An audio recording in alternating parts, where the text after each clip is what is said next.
Rajasthan sir took the initiative to introduce modern neurointerventions such as carotid stenting, aneurysm coiling, mechanism thrombectomy, IVM, embolism, and stroke unit, which helps to save the 1,000 lives of patients and prevent disability in many patients. With the assistance of charitable organization Stroke Support Group Udaipur, over 15,000 people received free treatments. And also I'm happy to announce sir is the first FNB Neurovascular Intervention course in India recognized by the National Board of Examination for national international students in the field of neurointervention. He has trained numerous neurologists and neurosurgeons from India and the abroad. Sir is the first person in the world to demonstrate to role of bacteria, microbiome and microbial communities in the brain stroke. Thank you. He's also please, I would request you. Thank you so much for such a elaborated and nice introduction. समय का कमी है शायद सभी लोगों के लिए. धन्यवाद बहुत बहुत. Thank you sir. पहले तो बहुत बहुत साधुवाद और धन्यवाद गदिया जी को, जिनसे मिलके बहुत अच्छा लगा. सीरियसली आपका जो विजन सुना, जैसा बोलते हैं ना कि nation is not build in parliament, nation is build in educational institutes. तो ये कार्य कर रहे हैं आप, बहुत पुनीत कार्य कर रहे हैं. डॉक्टर पीयूष, देखिए मोटे तौर पे मैं दो बातें करूंगा. एक तो ऑब्वियसली लकवा, हार्ट अटैक, हमें व्याधियां हो ही ना हो, हम कैसे मस्तिष्क के माध्यम से मानव जीवन को सफल और स्वस्थ कर पाए, तो कुछ उसके बारे में बात करेंगे. दो हेडिंग्स में ये हम टॉक करेंगे आज की. शायद अगर कुछ संदेश दे पाऊं, कुछ टेक होम मैसेज दे पाऊं, वो प्रयास करूंगा. देखिए, लकवा, स्ट्रोक, पक्षाघात, हमारे प्रदेश की बात करें, राजस्थान की, स्ट्रोक तकरीबन 1.5 लाख लोगों को होता है हर साल. 1.5 लाख लोगों को, उसमें से करीब 40,000 लोग को बड़ी लकवा क्या होता है, जैसे हार्ट अटैक होता है, हार्ट की कोई धमनी में ब्लॉकेज हुआ तो हार्ट अटैक हुआ, हम सब पहचानते हैं. छाती में दर्द हुआ, घबराहट हुई, पसीना आया. लकवा जो WHO बोलता है, जो एक वर्ड में हमेशा शेयर करता हूं, फास्ट मतलब कोई अचानक चेहरे पे टेढ़ापन हो, फेशियल वीकनेस, ए से आर्म या लेग में कोई कमजोरी हो, वीकनेस हो. S stand for speech change, भाषा को बोलने या समझने में अगर अकस्मात कोई दिक्कत हो तो 3 लक्षण पहचानेंगे. तो T इज टाइमली इंटरवेंशन, समय पे उपचार. तो फास्ट याद रखेंगे तो आप कहीं भी खड़े हैं लकवे को आइडेंटिफाई कर पाएंगे. 90% लकवा आइडेंटिफाई कर पाएंगे. जब मैं बात करता हूं, आज से 18 साल पहले जब उदयपुर आया था, तो अब देखिए लकवा हो गया. समय का क्या महत्व है कि मस्तिष्क एक ऐसा अंग है जो न सिर्फ पूरी शरीर को कंट्रोल करता है, ये तकरीबन 1.5 किलो का हमारे वॉल्ट में, स्कल वॉल्ट में एक अंग है, जिसके 2 हिस्से हैं, 2 डिस्क हैं, बीच में एक कॉर्पस कैलोसम होता है. ये वापस नहीं बनता है अनफॉर्चुनेटली. स्किन बन जाती है, हार्ट बन जाता है, लीवर बन जाता है, पर मस्तिष्क वापस नहीं बनता है. तो समय की महत्वता है. समय इसलिए महत्वपूर्ण है, देखिए याद रखने की बात यह है कि 4.5 घंटे में, अगर आप जैसे चित्तौड़ में भी एक IV ड्रग होती है, वो दे दें अगर 4.5 घंटे में लकवे के, तो काफी हद तक उस पर काबू पा सकते हैं. पर अगर कोई बड़ी धमनी में ब्लॉकेज है तो जितना जल्दी हो सके 6 घंटा, 8 घंटा, मैक्सिमम 24 घंटे में भी अगर आप सही जगह पे पहुंचते हैं तो ब्रेन का एंजियोग्राफी करके क्लॉट को निकाल दिया जाता है और मस्तिष्क में रक्त संचार वापस शुरू हो जाता है. टेक्निकली में ब्लॉकेज होता है जिसे समय पे खोलना होता है. अनफॉर्चुनेटली हमारे प्रदेश में ये सुविधा कितने लोगों को मिल पाती है, क्या आप अंदाज लगा सकते हैं? कितने लोगों को साल भर में ये सुविधा मिल पाती है? 100 लोगों को. 40,000 और 100 में से शायद 50 मेरे संस्थान में होते हैं. और प्रदेश में जब मैं आया था तब राजस्थान में कहीं ये सुविधा नहीं थी, पर तकरीबन 15 सेंटर है आज पूरे प्रदेश में जहां पे ये सुविधा उपलब्ध है. उदयपुर, जयपुर, बड़े शहरों में, पर तो भी 100 लोगों को मिल रही है. तो ये बड़ा ही दुर्भाग्यपूर्ण इसलिए भी है. अब डॉक्टर पीयूष का यहाँ रोल इसलिए आता है कि देखिए लकवा हो गया, पैरालिसिस हो गया, ये तकरीबन 50 से 60 साल की उम्र के लोगों को ज्यादा होता है। आजकल तो यंग, सुधीर जी जैसा बताए थे, यंग लोगों को भी होता है स्ट्रोक। ओल्ड एज के साथ बढ़ता है इंसिडेंस। जो 50 से 60 वर्ष की आयु के लोगों को लकवा होता है जब वो जॉब कर रहे होते हैं। अगर हमारे प्रदेश का एक एवरेज इनकम जो है राजस्थान में 19 से 20 हजार है, जो राजस्थान सरकार के आंकड़े हैं, तकरीबन 10,000 करोड़ का रेवेन्यू का लॉस है सरकार को हर साल। सो this is such a big figure. मैं कहता हूं लकवे का मैकेनिकल थ्रोम्बेक्टोमी फ्री कर दो। अगर देखिए आईवी थ्रोम्बोलिसिस की जब मैं उदयपुर में ही आया था, तब जो क्लॉट बस्टिंग ड्रग जब बैंगलोर से लेके आया था, मैंने पहली बार इस्तेमाल किया था, तो ये है कि अगर हम इसके बारे में बात करेंगे आप जैसे लोगों के माध्यम से, अगर मैं कई बार रिक्वेस्ट करता हूं गवर्नमेंट से भी कि आप मैकेनिकल थ्रोम्बेक्टोमी जो 2.5 लाख रुपए का प्रोसीजर होता है तकरीबन, सस्ते से सस्ता उपकरण भी यूज करें तो 1 लाख रुपए लगेगा, की बात नहीं होती है। तो अगर इसको फ्री कर दें तो भी स्टेट को इतना फायदा है इन टर्म्स ऑफ रेवेन्यू। और दूसरी बात देखिए, हार्ट अटैक से इंसान की मौत होती है। लकवा जिसको होता है, फादर एक टाउन में शॉपकीपर है, क्या होता है लकवा वो चित्तौड़ के पास लेट से बांसी गांव से आता है, उसको लकवा, वो चित्तौड़ आया, उसका सीटी स्कैन हुआ, डॉक्टर ने अगले दिन सीटी स्कैन की रिपोर्ट पढ़ी, रिपोर्ट पढ़ने के बाद उसमें लकवा आया तो उसको एक एस्पिरिन फिजियोथेरेपी बता के भेज दिया। फिर वो लगता कि अभी भी वीकनेस है, उदयपुर पहुंचता है। ये कहानी हर मरीज की है, 90% मरीजों का यही हाल है। मैं बता रहा हूं, मेरा रोज का काम है ये सब देखना। वो उदयपुर आया, वहां पे भी उसको दवाई लिखी, फिजियोथेरेपी बताई, कुछ जांचें की, एमआरआई वगैरह हुआ, वापस वो घर चला गया। वो बच्चा 19 साल का लकवे से ग्रस्त घर में रह गया। उसका फादर एक शॉपकीपर है, उसने दुकान छोड़नी पड़ी बिकॉज बच्चे का ख्याल कौन करेगा। तो इट किल्स होल फैमिली। तो ये कर्ज है एक तरह का। तो यही बात कर रहा हूं क्योंकि चित्तौड़ से मेरा विशेष लगाव है। मैंने जब बैंगलोर से आया तो लकवे के पेशेंट मेरे पास भी समय पे नहीं आते थे। मैं आवरी माता मंदिर मेरी कर्मभूमि रही, मैंने वहां से शुरुआत की, तो सबसे ज्यादा लकवे के पेशेंट वहां होते हैं। And it was a pledge. देखिए मंदिर का प्रभाव जो था उसमें वाकई तो ट्रस्ट था, भगवान पे विश्वास था। आप आवरी माता मंदिर गए होंगे, वहां पे कई जगह पे बैठ के जाना पड़ता है, कुछ कुछ जगह पे क्रॉल करके जाना पड़ता है। भगवान तो डॉक्टर पीयूष, फिजियोथेरेपी 500 साल पहले से थी। तो physiotherapy coupled with faith was healing. तो वहां सुधार हो रहा था। लोग हफ्तों रहते हैं आवरी माता मंदिर में आपको। तो पहली बार मुझे थोड़ा रेजिस्टेंस आया, बाहर कैंप किया। फिर जैसा मैं अभी बता रहा था गदिया साहब को कि मैंने वहां, आज भी जरूरत है बहुत, अभी भी मैं बोल रहा हूँ 40,000 को जरूरत है, 100 लोगों को रहे, ये क्या सक्सेस है? This is no success. 90% लोग आ भी जाते हैं समय पे, मैं इसलिए नहीं कर पाता हूँ क्योंकि कॉस्ट का प्रॉब्लम होता है, फाइनेंशियल प्रॉब्लम होती है। तो अगेन अगर आप इसको बस यही बात बढ़ाने की कि इसको गवर्नमेंट को चिरंजीवी भामाशाह में नहीं है। So this is my pen here. मैं हर बार बोलता हूँ कि इसको फ्री करिए। खैर ये अलग हम विषय से शायद भटक जाएंगे। अब देखिए दूसरा, रिहेबिलिटेशन। कोई भी ब्रेन में प्रॉब्लम हो, चाहे स्ट्रोक हो, चाहे चोट लग जाए, चाहे कोई इन्फेक्शन हो, ब्रेन की व्याधियों में 50% लोगों में कुछ ना कुछ असर रह जाता है। किसी को कमजोरी रह गई, किसी की आवाज खराब हो गई, कोई भूलने लगता है उसके बाद। सारा कंट्रोल ब्रेन से है। और कुछ नहीं हुआ तो आदमी डिप्रेस हो गया permanent. So many things would happen. तो फिजियोथेरेपी जो हाथ पांव की कसरत करते हैं उससे सुधार लाने की कोशिश करते हैं। और खराब कॉन्सेप्ट ये देखिए, जो डॉक्टर पीयूष ने बहुत अच्छा काम किया, रोबोटिक रिहेबिलिटेशन सभी कुछ है। देखिए मैनुअल के अपने फायदे हैं, कई चीजों में मैनुअल रिहेबिलिटेशन नहीं काम करता। Physiotherapy has to be intense, it has to be repetitive. 7-7, 8-8 घंटे लोग रुकते हैं, बीच में ब्रेक लेते तो असर आता है। ऐसा नहीं, मेरे घर के पास जो फिजियोथेरेपिस्ट है, जो सबसे सस्ता फिजियोथेरेपिस्ट, उससे मैंने आधे घंटे सुबह कराया, आधे घंटे शाम को कराया, job is over. It will never give you results. समझने की बात यह है, फिजियोथेरेपिस्ट आज अच्छी बात यह है कि चलो इंसल्ट टू योर ब्रेन, तो यू रिक्वायर कॉग्निटिव थेरेपिस्ट। तो ये कॉम्प्रिहेंसिव एक अप्रोच रखना चाहिए न्यूरो रिहेबिलिटेशन के लिए। वही मैंने गदिया साहब को प्रपोज किया कि ये आप इंस्टीट्यूट्स में स्टार्ट करिए, इस तरह के प्रोग्राम हर जगह शुरू करिए। आपके पास ऑलरेडी इंफ्रास्ट्रक्चर है, मैन पावर है, बस इस विजन के साथ इसको बढ़ाएंगे हम आगे तो ज्यादा लोगों को मदद कर पाएंगे। तो ये बात तो हुई लकवे की। अब याद रखिएगा फास्ट, बाकी सब भूल जाइएगा।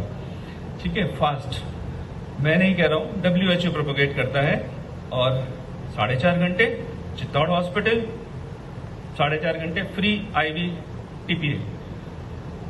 24 घंटे तक अगर बड़ी धमनी में ब्लॉकेज है, अब यहाँ MRI भी है, तो रेलेवेंट चीजें, बड़ा धमनी में ब्लॉकेज है तो थ्रोम्बेक्टमी करना है, क्लॉट को निकालना है। वो 10 मिनट का एंजियोग्राफी के ब्रेन का प्रोसीजर होता है, पर हमें पता होना चाहिए, 2-3 दिन उसमें खराब नहीं करने हैं। ठीक है, दूसरा अब हम आते हैं मेन बात पे कि मानव मस्तिष्क। देखिए ब्रेन आज सुधीर जी मेरे मित्र भी हैं और इतने बड़े लीडर हैं, आज इस शहर में ये बड़ी जिम्मेदारी निभा रहे हैं। चाहे वो लीडर हो चाहे आम इंसान हो, हमारे सबके अंदर एक जो ब्रेन है, हमारे अंदर क्या होना चाहिए, किसी सफल व्यक्तित्व में क्या होना चाहिए, अडाप्टेबिलिटी। सिचुएशन को देख के अडाप्ट करना सीखना होता है। ब्रेन सिखाता है अडाप्टेबिलिटी। कैसे सिखाता है? ब्रेन का एक इतिहास है 500 मिलियन ईयर्स का, 500 मिलियन ईयर्स का इतिहास है। पहला जो मस्तिष्क की कोशिका थी वो सी वाटर में हुई थी, जो फिश जो बायोलॉजी पढ़ते हैं एम्फियोक्सिस करके, तो first brain cell was nothing, sea water surrounding a neuron.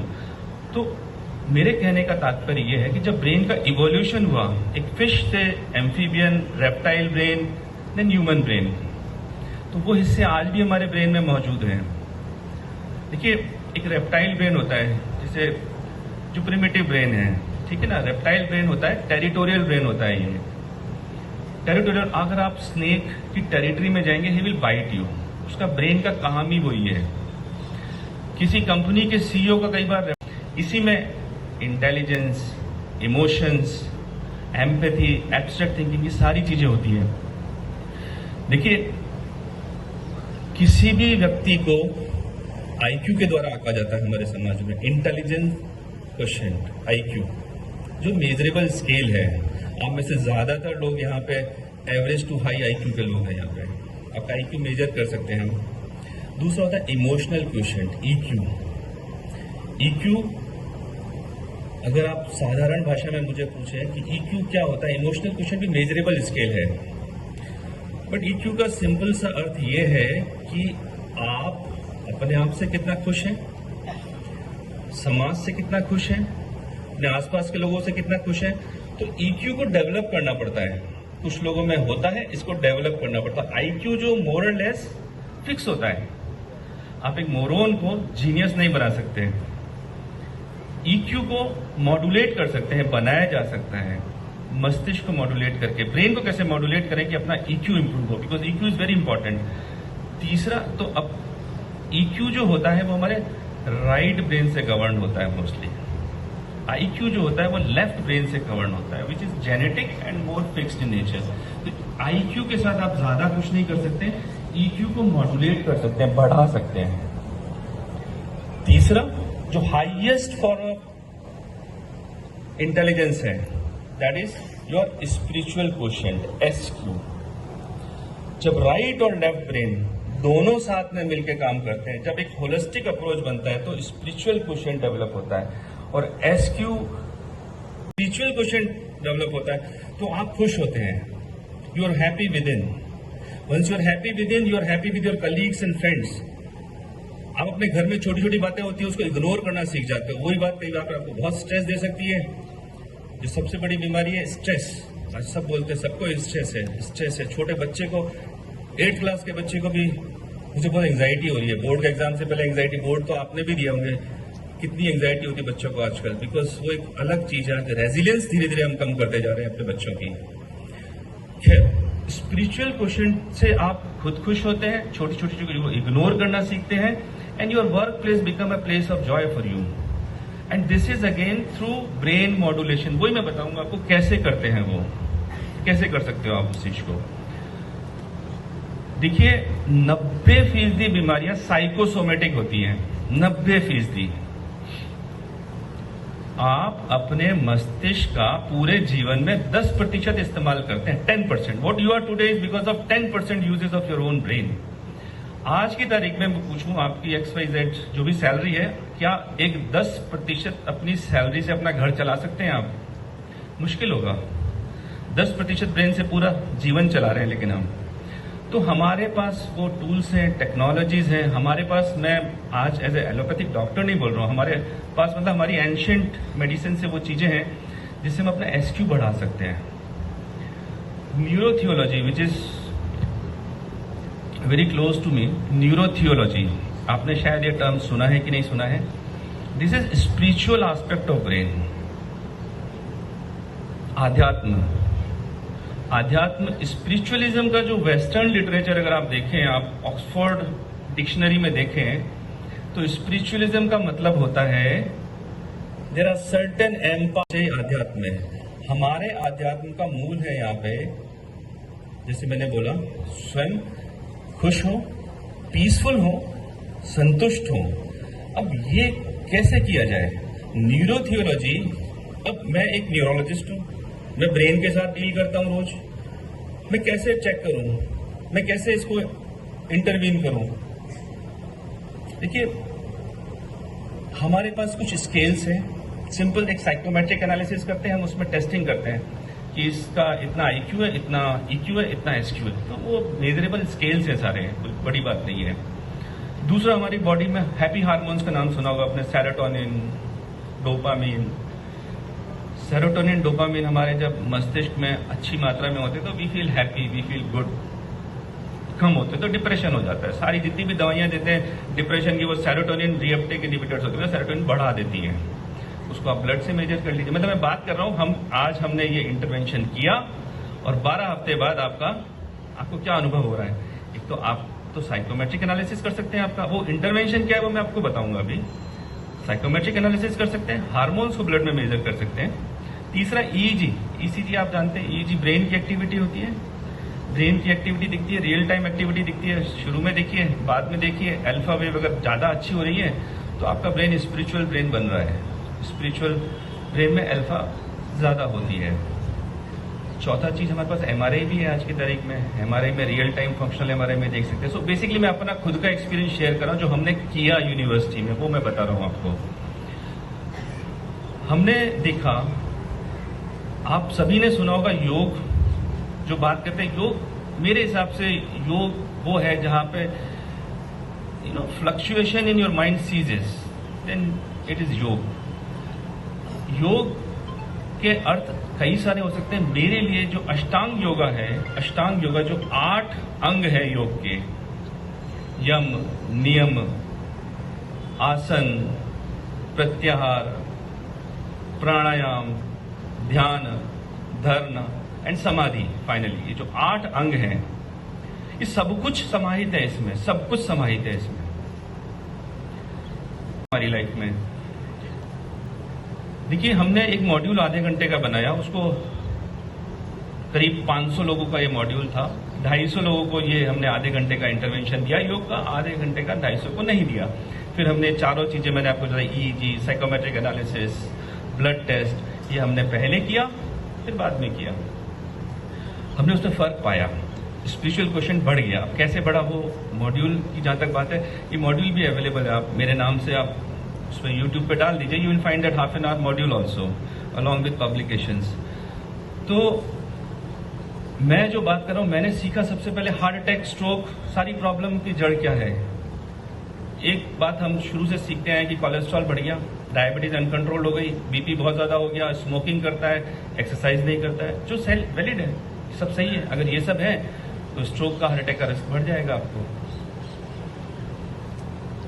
तो और क्या कर सकते हैं? तो इसका जो सबसे पहले हमारा खान पान में हमने देखा, देखिए मैंने ये पाया कि हम जब भी हार्ट अटैक या स्ट्रोक का इलाज करें, मतलब ब्लॉकेज को, एक तो प्लम्बिंग का काम किया मैंने, प्लम्बिंग करके भी हजारों की जान बचाई है। प्लम्बिंग, हम एक प्लम्बर कचरा साफ करता है, हम ब्लॉक हुआ उसको खींच के निकाल दिया, सफाई कर दी, वो तो एक प्लम्बिंग हो गई। जब हो ही गया, हो ही ना हो, उसके लिए क्या करें?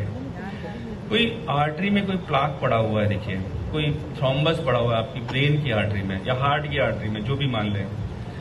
होता कब है स्ट्रोक या हार्ट अटैक? जब स्ट्रेस होता है, किसी को कोई प्रॉब्लम होती है। क्या होता है, ये जो प्लाक या थ्रोम्बस होते हैं, इसके अंदर इन्फ्लेमेशन होती है, सूजन होती है। बाहर की सूजन तो दिखती है, चमड़ी पे चोट लग गई, सूजन दिखी, सूजन, बहुत सूजन है।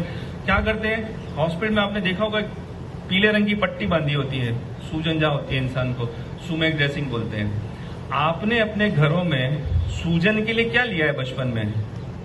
कभी आपको सूजन हुआ आपके, अरे very good, so this is super drug. हल्दी का पेटेंट यूएस ले चुका है। This super drug is in our kitchen. Curcumin, इसका जो एक्टिव इंग्रेडिएंट होता है करक्यूमिन। अब आप तो इन्फ्लेमेशन हो रहा, अच्छा हार्ट अटैक में स्ट्रोक में दवाई क्या देते हैं? खून पतला करने का दवा, aspirin disprin, they are so many. अभी इतनी सारी नई दवाएं आ गई ना, मुझे भी याद नहीं रहते नाम। दूसरा, कोलेस्ट्रॉल को कम किया, और कोलेस्ट्रॉल को इतना कम कर देते हैं, इतना कम करते हैं कि इतनी स्ट्रांग दवाई आ गई, कोलेस्ट्रॉल को कम किया। अच्छा है, दीज आर गुड, ये मेडिसिन हैं, इंपॉर्टेंट मेडिसिन है। बीपी कंट्रोल किया, वेरी गुड। डायबिटीज किया, लाइफस्टाइल को चेंज किया, ये सब करना है। मैं नहीं कर रहा हूँ ये, मैं I am not forcing them, ये सब करना है ना। आधा घंटा घूमिए रोज, दिस इज गुड।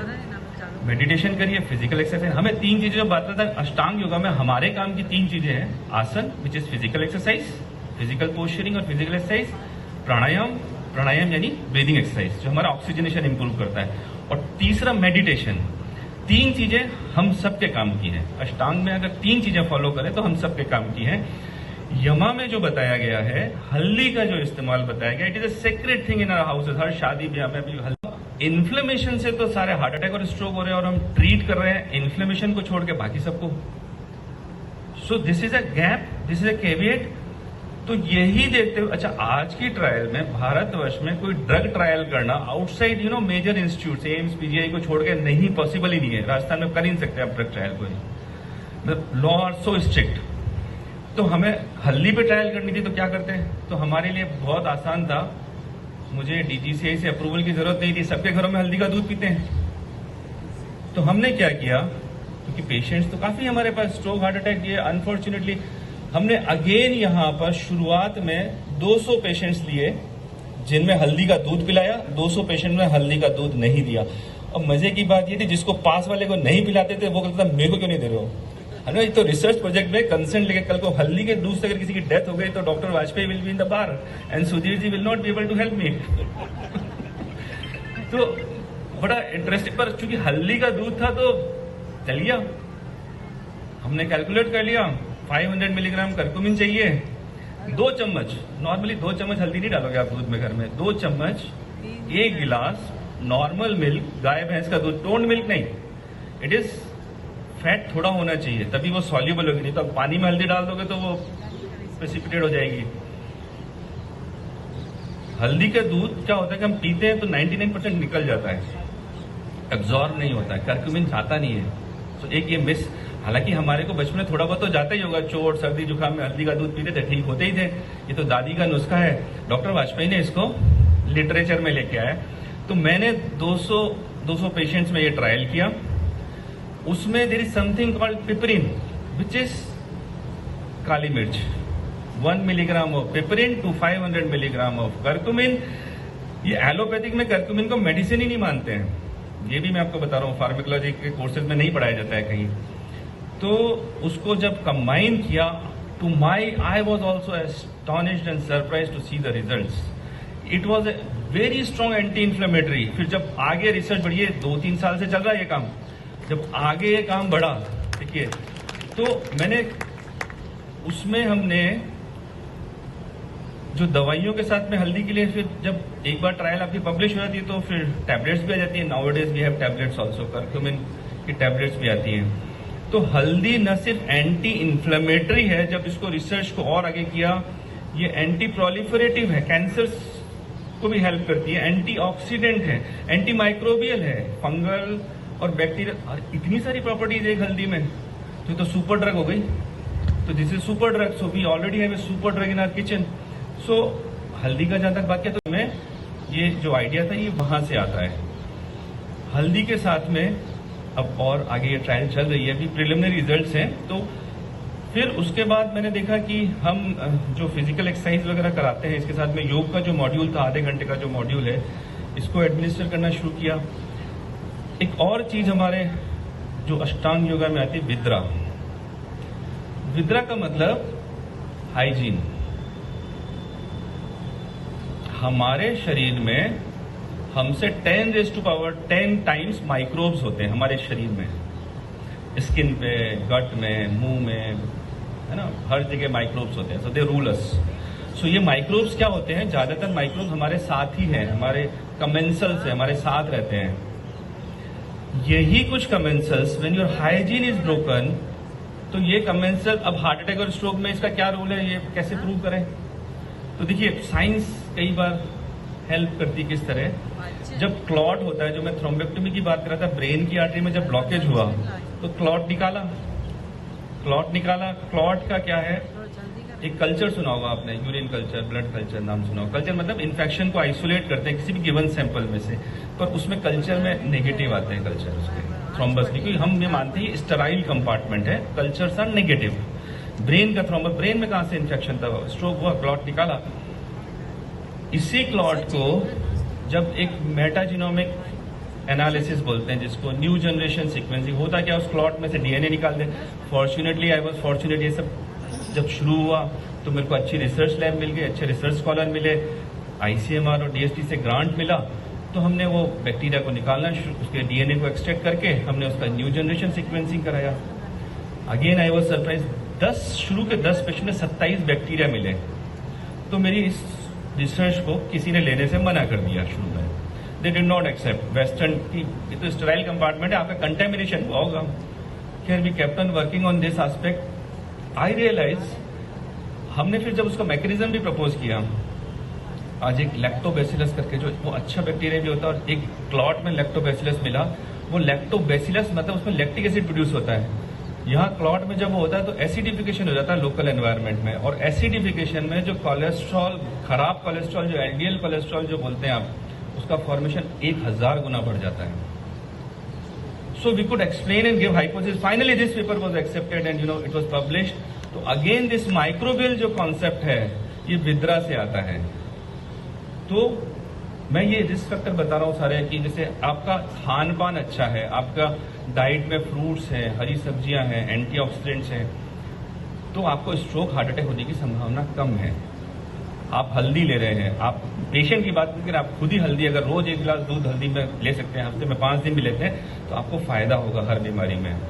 उसमें थोड़ा सा काली मिर्च का वो डाल दीजिए, छटांग भर, मतलब dash of black pepper, that's all. आज उससे क्या, उसका एब्जॉर्प्शन बढ़ जाता है बहुत ज्यादा, नहीं तो अदरवाइज वो एब्जॉर्ब नहीं होती पेट से। सो आप ये करिए, अपने खान पान में नियंत्रण करिए। भोजन को सात्विक ना कर पाए तो कम से कम तामसिक ना करिए। अहिंसा, यम में एक पहला सिद्धांत है अहिंसा। आप देखिए, आज आप, मैं वेजिटेरियन हो गया, मैं I would not lie to you, I was omnivorous before this, but then I turn vegetarian after that. क्योंकि अगर हिंसा करके अगर उसको खाया तो वो भोजन शायद तामसिक भोजन में आता है, जो कि ये सब रिस्क फैक्टर बढ़ा सकता है हमारे। नहीं जाएंगे तो खान पान इंपॉर्टेंट होता है, विद्रा हाइजीन इंपॉर्टेंट होता है ये सब बीमारी की रोकथाम के लिए। देन योग, प्राणायाम, ये अगर आप रेगुलर बेसिस पे करते हैं तो आप अपनी कई बीमारियों को कंट्रोल कर सकते हैं, और एटलीस्ट उसकी आने वाले समय में सीवियरिटी कम कर सकते हैं। बिकॉज जेनेटिक्स को तो चेंज नहीं कर सकते हैं, और हम इंडियंस जेनेटिकली प्रोन हैं डायबिटीज के लिए। We are diabetic capital of the world. Diabetes के लिए, हार्ट अटैक्स के लिए, स्ट्रोक इतने ज्यादा होते हैं। पूरे देश में 8 लाख लोगों की डेथ होती है हर साल स्ट्रोक से, और हार्ट अटैक से डेथ अब कम हो गई है बिकॉज हार्ट अटैक की अवेयरनेस ज्यादा है स्ट्रोक के कंपैरिजन में। हर जगह पे सुविधा ज्यादा उपलब्ध है। तो मेरे ख्याल से बहुत लंबा इसको नहीं खींचता हूं, मैं यही कहना चाहता था, योग जो है, प्राणायाम है, जो न्यूरोथियोलॉजी, जिसपे अभी हम काम कर रहे हैं न्यूरोथियोलॉजी पे, और we have scientific evidence to prove this. Science demands proof. बाकी देखिए, जो स्पिरिचुअल पर्सन है वो, उसके लिए प्रूफ की आवश्यकता नहीं है। 1 गिलास पानी है, प्यास लगी मुझे, ठंडा पानी पिया, अच्छा लगा, शीतलता का अनुभव हुआ, it needs no proof. But science में जो प्रूफ की जब बात आती है तो प्रूफ भी है अभी इसके लिए। तो हम जो हमारा इसका जो मॉड्यूल है हाफ एन आवर का, जैसे खाने का तो मैंने आपको बताया, इसका जो मॉड्यूल है हाफ एन आवर का, वो यूट्यूब से आप डाउनलोड कर लीजिए। उसको आप में से जो इस्तेमाल करना चाहे उसको करिए, it will help you. Lifestyle modification is most important thing for prevention of disease, और होगी भी तो उसकी सीवियरिटी कम होगी, जान बच जाएगी। मैंने देखा ऐसा अपने एक्सपीरियंस में, जो लोग की सोबर हैबिट्स रही है जीवन भर, वो छोटे स्ट्रोक में निकल जाते हैं, छोटे हार्ट अटैक से बच जाते हैं। पर अगर सारी चीजों को हम फॉलो नहीं करें, then it becomes life threatening at the end. तो ये सब चीजों में आपको जो भी ठीक लगे उस पर आप अमल करिए, स्वस्थ रहिए, सुखी रहिए, शांत रहिए। Thank you very much.